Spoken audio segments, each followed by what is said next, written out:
Ապրիլի 30-ին Երևանի Նոր-Նորք վարչական շրջանի շենքում ծեծի է ենթարկվել քաղաքային ակտիվիստ, վիդեոբլոգեր Արթուր Չախոյանը։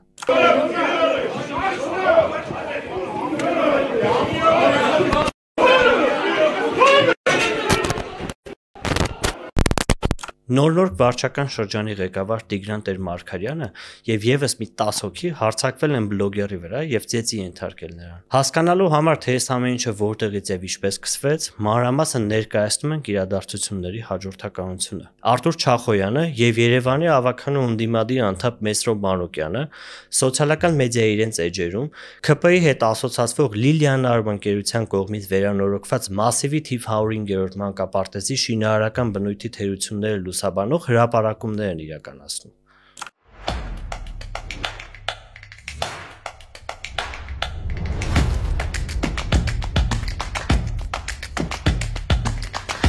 Սրանից հետո Նոր-Նորք վարչական շրջանի ղեկավար Տիգրան Տեր-Մարգարյանը զանգում է Արթուր Չախոյանին եւ անմիջապես խոսակցությունը սկսում սեռական բնույթի հայհոյանքներով։ Բարդ Տեր-Մարգարյան։ Չախոյան, այդ որ նյութ եք անում թաղապետին մատնանշում եք նո քո Մեսրոպի։ Լսի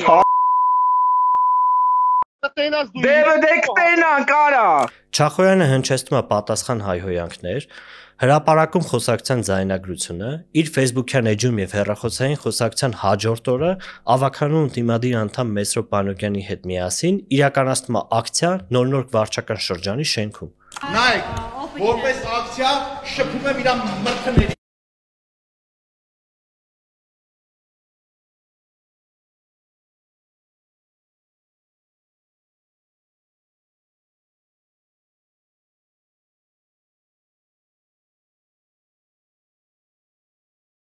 Հետո արդեն լրագրողները կատարված միջադեպի առնչությամբ խոսացնում են քաղաքապետ Տիգրան Ավինյանին եւ քաղաքային իշխանությունների ավագանու անդամ Անի Խաչատրյանին։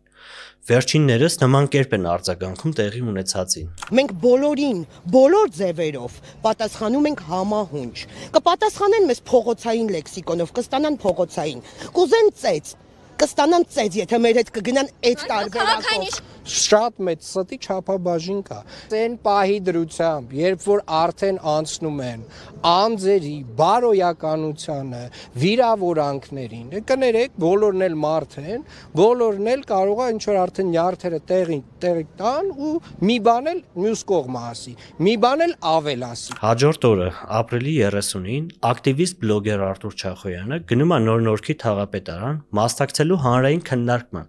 որտեղ պետք է քննարկվեր Նոր-Նորք վարչական շրջանի բակերից մեկում կառուցվող 14 հարգանի շենքի առնչությամբ բնակիչների մտահոգությունները։ Այդ քննարկումը պետք է վարեր վարչական շրջանի ղեկավար, մեզ ԵՄ տանող հանրապետության կուսակցության անդամ Տիգրան Տեր-Մարգարյանը։ Չախոյանը մտնելով թաղապետարանի շենք գնում է վարչական շրջանի ղեկավարի ընդունարան եւ հանդիպում պահանջում վարչական շրջանի ղեկավարի հետ, ինչից հետո տեղի է ունենում հետեւյալ խոսակցությունը։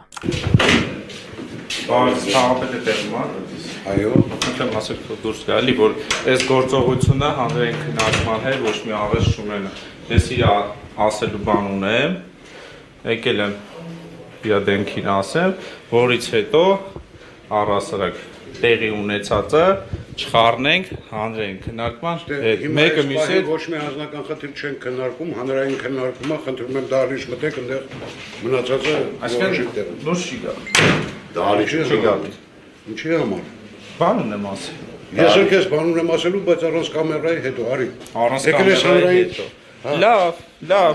հետո այդ որ դու փորձում ես վիրավորես մարդկանց, դու պատասխան տաս դրա համար։ Ես շենքի բոլոր տեղակին ես վիրավորել։ Մունատ չգաք, մունատ չտոն մի բարձացեք, ես ձեր հետ հանգիստ եմ խոսում։ Արի հանրային քննարկում ավարտենք, հետո իրար հետ խոսանք առանց կամերա եղավ։ Պատրաստ եմ։ Դու լավ տղա ես։ Լավ տղեն դու չես։ Արա հանգիստ խոս։ Իսկ խոսակցությանը արդեն հաջորդում է քաղաքային իշխանությունների կողմից հայտնի ծեծը։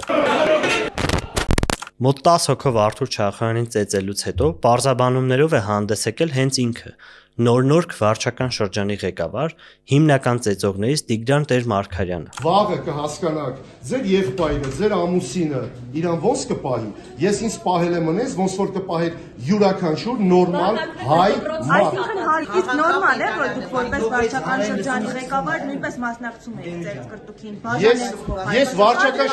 Ես վարչական շրջանի ղեկավարից բացի լինելուց վարչական շրջանի ղեկավար, նաև տղա եմ, ու վարչական շրջանի ղեկավարին երբ որ գալիս են, հայոյում են ու անվայել պահվածք են դրսևորում, այո, կարծում եմ ճիշտ եմ։ Տղա եմ ու ճիշտ եմ արել, ասում է նոր-նորքի վարչական շրջանի ղեկավարը, որից հետո բերման է ենթարկվում եւ ձերբակալվում հենց ծեծի ենթարկված Արթուր Չախոյանը։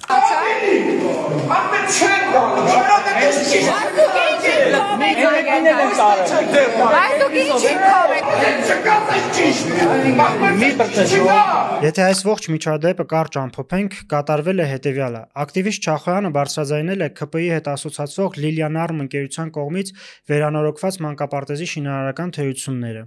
Հետո նոր-նորք վարչական շրջանի ղեկավարը, որդովվելով, որ քաղաքապետարանի կողմից դեռևս չընդունված շինարարությունը ներկայացվում է որպես քաղաքային միջոցների մսխում, զանգում եւ հայհոյում է Արթուր Չախոյանին եւ Մեսրոպ Մանուկյանին։ Դրանից հետո Չախոյանն ու Մանուկյանը նոր-նորք վարչական շրջանի շենքում ի պատասխան հայհոյանքի գռեհիկ ակցիա են իրականացնում, ինչին հաջորդում է քաղաքապետ Տիգրան Ավինյանի եւ քաղաքային իշխանության ներկայացուցիչ Անի Խաչատրյանի փաստացի հաշվեհարդարի կոչերը։ Վերջիններս նշում են, որ բոլորի նյարդերն էլ կարող են տեղի տալ ու նորմալ է, որ մի բան էլ իրենց կողմից ասվի եւ իրենք արձագանքելու են, ծեծին ծեծ, հայհոյանքին հայհոյանք սկզբունքով։ Չնայած, որ առաջին հերթին հենց իրենց թիմակից վարչական շրջանի ղեկավարն է հայհոյել, այս կոչերին հաջորդում է արդեն բուն ծեծի գործողությունները։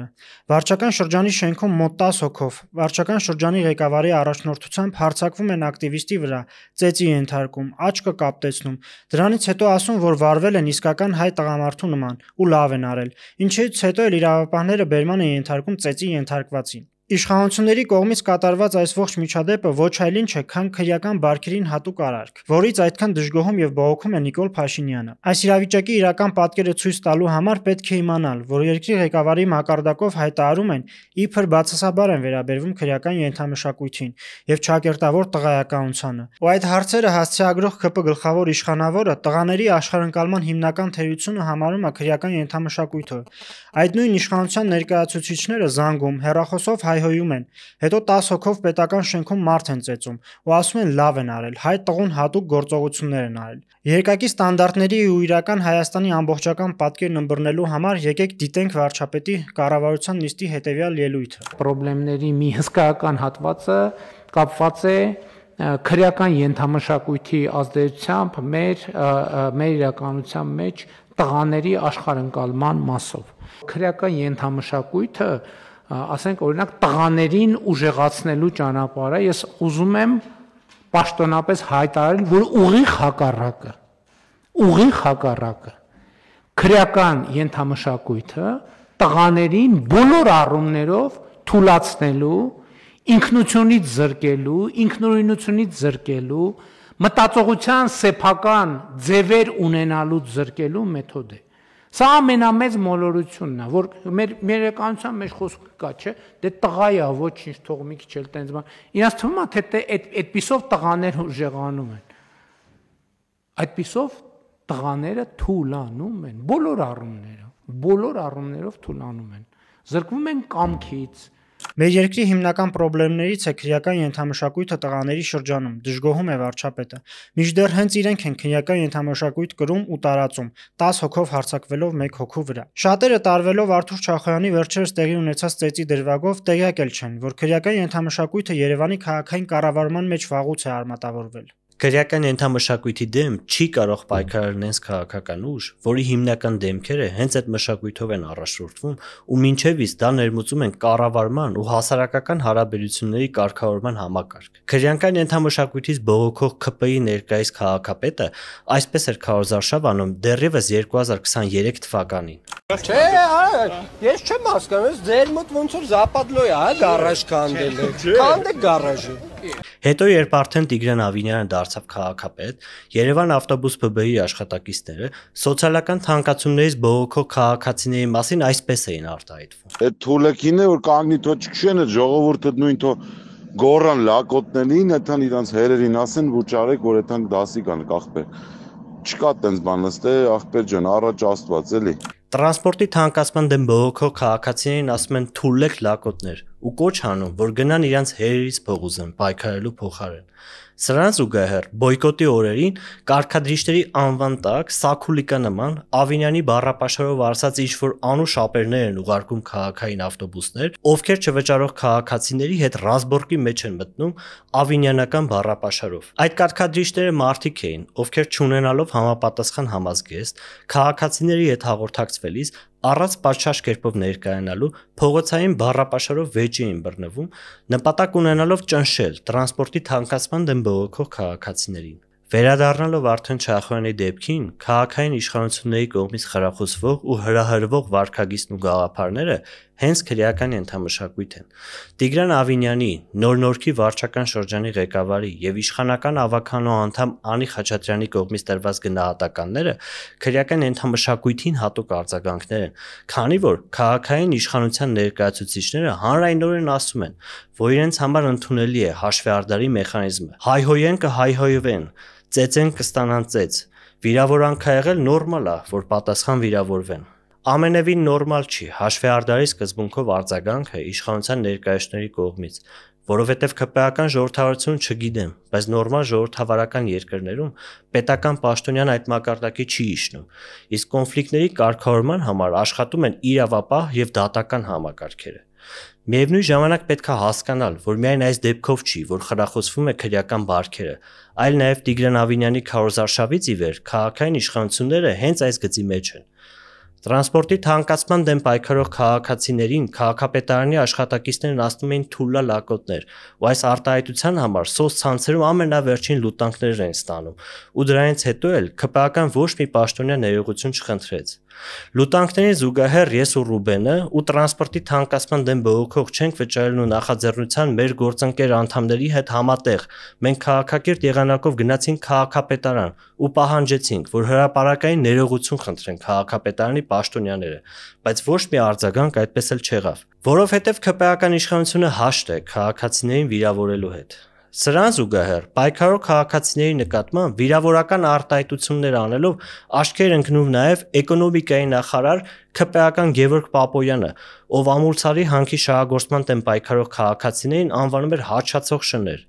Էլ չեմ խոսում ազգամիջյան ատելություն հրահրող արցախցիների դեմ իրականացված անմակարդակ արշավները խոսնակ լրատվականների ու Ռոման Բաղդասարյանը նման բլոգերների միջոցով։ Պետք է հստակ գիտակցել, որ եթե նույնիսկ քաղաքացու կողմից վիրավորանք է հնչում, ինչն այս պարագայում չէր եղել, այլ առաջինը հենց պաշտոնյան էր հայհոյել, ապա դրա լուծման տարբերակը տղայական հաշվեհարդարը չի իշխանության ներկայացուցչի կողմից, այլ քաղաքական եւ օրինական լուծումներն են։ Օրական հազարավոր մարդիկ հայհոյանքներ են հնչեցնում համացանցում, դժգոհելով երկրում թափ հավաքող կոռուպցիայից կամ առանց որևէ հիմնավորման։ Հիմա ինչ է առաջարկում ԿՊ-ն։ Պաշտոնյաները պատասխան հայհոյեն կամ գնան հաշվեհարդար տեսնելու, թե օրինակ ցանկացած վիրավորանքի պարագայում մարդիկ սկսեն միմյանց հետ հաշվեհարդարներ տեսնել։ Մի բան է պարզ. Նիկոլ Փաշինյանի կողմից իբրև բարձրաձայնվող տղայական քրեական ենթամշակույթին հատուկ վարվելակերպը հաշվեհարդարները խաթարում են հասարակական անվտանգությունն ու կայունությունը, ինչպես ԿՊԱ-ականների շատ այլ գործողություններ։ Իրավիճակի սյուրությունը հասկանալու համար մենք նույնիսկ ավելի հեռուն ենք գնում։ Եթե անգամ իջնենք իշխանության ներկայացուցիչներ Տիգրան Ավինյանի եւ Նոր-Նորքի վարչական շրջանի ղեկավար Տիգրան Տեր-Մարգարյանի մակարդակի եւ Չախոյանի հետ կապված միջադեպը վերլուծենք տղայականության տեսանկյունից, ապա իշխանությունը այստեղ էլ է սխալ։ Քանի որ փողոցային չգրված օրենքներով երբեք էլ չի հարգվել կամ ընդունվել հեռախոսով զանգելու ու հայհոյելու վարքագիծը։ Հետևաբար Նոր-Նորքի թաղապետը թող իր ապօրինի վարքագիծը չարդարացնի լավ տղա լինելու կամ չակերտավոր ճշտով ապրելու իր թյուր ընկալումներով։ Մեր հիմնական քննադատների հավանական հարձակումները կանխելու համար խորացել ենք բուն քաղաքային կառավարման առնչվող խնդիրներին, քանի որ Չախոյանից հրապարակած անորակ շինարարությունների հոլովակներին ի պատասխան Հանրապետություն կուսակցությունը եւ քաղաքապետը այսպես են արձագանքում։ Նոր-Նորք վարչական շրջանի 105 մանկապարտեզը շահագործման հանձնված չէ, շինաշխատանքների գումարը փոխանցված չէ, աշխատանքների ընդունման ակտը ստորագրված չէ, Եվ քանի որ մանկապարտեզը որպես այդպեսին չի աշխատում, որևէ պարագային, որևէ մեկի գլխին քար ընկնել չէր կարող։ Հորդորում ենք դադարեցնել Հանրապետություն կուսակցության եւ Հանրապետության անդամ վարչական շրջանների ղեկավարների դեմ անիմաստ ու անհեթեթ շահարկումները եւ հիշեցնում ենք, որ ցանկացած շահարկում համարժեք պատասխան է ստանալու։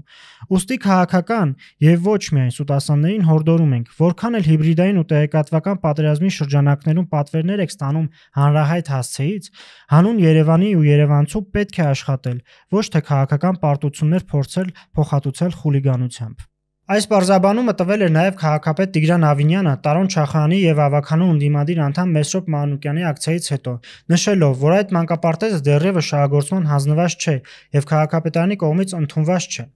Շատ լավ, եթե խնդրող առարկա դարձած մանկապարտեզի որակի հարցով դեռևս չեն կարող գնահատականներ հնչեցնել, քանի որ այն պաշտոնապես ավարտված չէ եւ քաղաքապետարանի կողմից ընդունված չի համարվում, եկեք վերցնենք պատահականության սկզբունքով մեկ այլ խոստում, որ տրվել է քաղաքային իշխանությունների կողմից եւ փորձենք հասկանալ, թե ինչ մակարդակով են դրանք իրականացվել։ Դեռևս 2023 թվականի Երևանի ընտրությունների քարոզարշավի օրերին ներկայիս քաղաքապետ Տիգրան Ավինյանը, ով իր վերջին ճեպազրույցով փաստացի խրախուսում էր բողոքող քաղաքացիների նկատմամբ հաշվեհարդարի իրականացումը, ինչին հաջորդեց Չախոյանի ծեծը,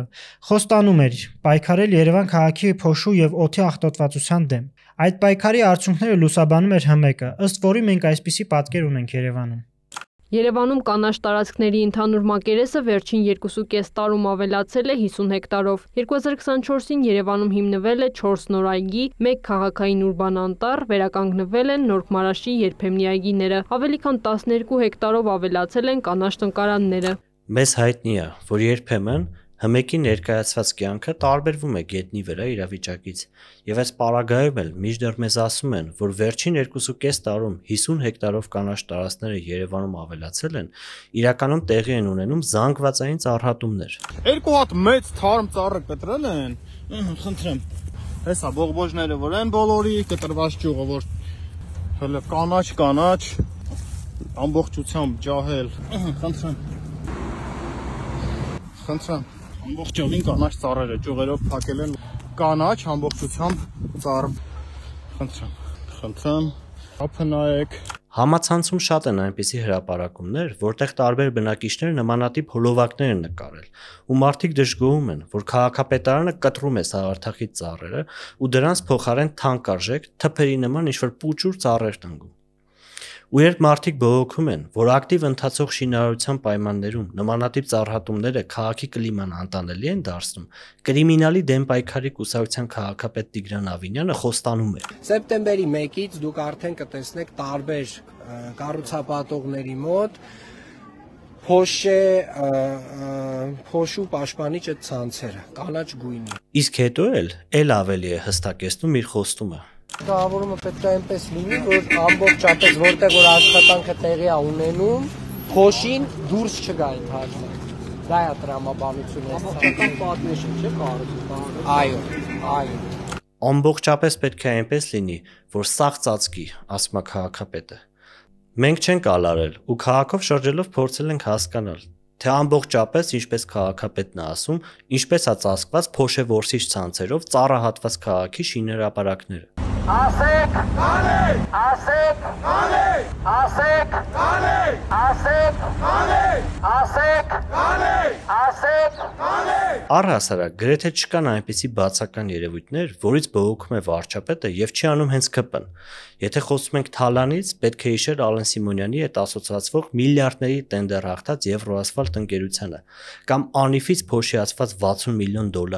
կամ նորահայտ գործարար Նարեկ Նալբանդյանին, կամ ավելի ճիշտ կլինի, դիտեք մեր նախորդ թողարկումը, որտեղ առավել համապարփակ ներկայացնում ենք ենթադրյալ կոռուպցիոն դեպքերը։ Եթե խոսում ենք քրեական ենթամշակույթի դեմ պայքարից, ապա տեղ են տալիս հաշվեհարդարներին եւ վիրավորանքներին եւ պաշտոնյաների կողմից իրականացվող ծեծին, հենց պետական հաստատություններում, ինչից հետո էլ ձերբակալվում է հենց ծենցի ենթարկվածը։ Եթե խոսում ենք կանաչ օրակարգերից, ուրեմն վերացնում են սաղարթախիտ ծառերը եւ ինչ որ թվեր ասում, իբր կանաչ տարածքներն ավելանում են։ Եվ այս նույն մոտեցմամբ էլ զբաղվում են արտաքին քաղաքականությամբ, անելով բաներ, որոնք ժամանակին դատապարտել են։ Մենք հասկանում ենք, որ Արթուր Չախոյանի Ռուսաստանի քաղաքացի լինելը եւ դրանով հանդերձ մեր երկրում ընդդիմադիր գործունեությամբ զբաղվելը կարող է առաջացնել մտահոգություններ եւ տարընթերցումներ։ Օրինակ դժվար է պատկերացնել, որ Հայաստանի քաղաքացի գնա Մոսկվա եւ դառնա քաղաքային իշխանությունների նկատմամբ թիվ 1 ընդդիմադիրը։ Շատ դժվար է նաեւ պատկերացնել, որ ՌԴ քաղաքացին գնա օրինակ Փարիզ եւ այդտեղ ընդդիմադիր գործունեություն ծավալի, մեղադրելով Փարիզի քաղաքային իշխանություններին ֆրանսիացիների փողերը մսխելու մեջ։ Ոչ Փարիզում, ոչ Մոսկվայում նման գործունեությունը երկար չի տևի, եւ ինչ որ եղանակով տեղի իշխանությունները կամ բնակիչները այդպիսի գործունեության վերջը կդնեն, բայց պետք է հստակ գիտակցել, որ որևիցե պարագայում իշխանություն կրող անձինք իրավունք չունեն խնդիրները լուծեն կրիմինալ կամ տղայական մակարդակում, ծեծի ենթարկելով բողոքողին պետական հաստատությունում, իսկ վերջում գլուխ գովալ, որ լավ են արել։ Այսպիսի գործելակերպը երկրում ստեղծելու է անառողջ մթնոլորտ, եւ բոլորը սկսելու են հետևել իշխանությունների օրինակին ու իրենց հարցերը սկսեն լուծել տղայական մակարդակում, ռազմորկեքով ու տփոցով։ Այդ ժամանակ կրիմինալ խմբերին մեղադրել չի ստացվելու, քանի որ մատնացույց են անելու հենց իշխանություններին, ասելով, եթե իրենք կարան, ուրեմն մենք էլ կարանք։ ՔՊ-ի այս գործելավոճը անխուսափելիորեն հանգեցնելու է անվերջանալի հաշվեհարդարների եւ երկիրը վերջնականորեն թաղելու է կրիմինալ ու պսևդոտղայական պանյատների մեջ։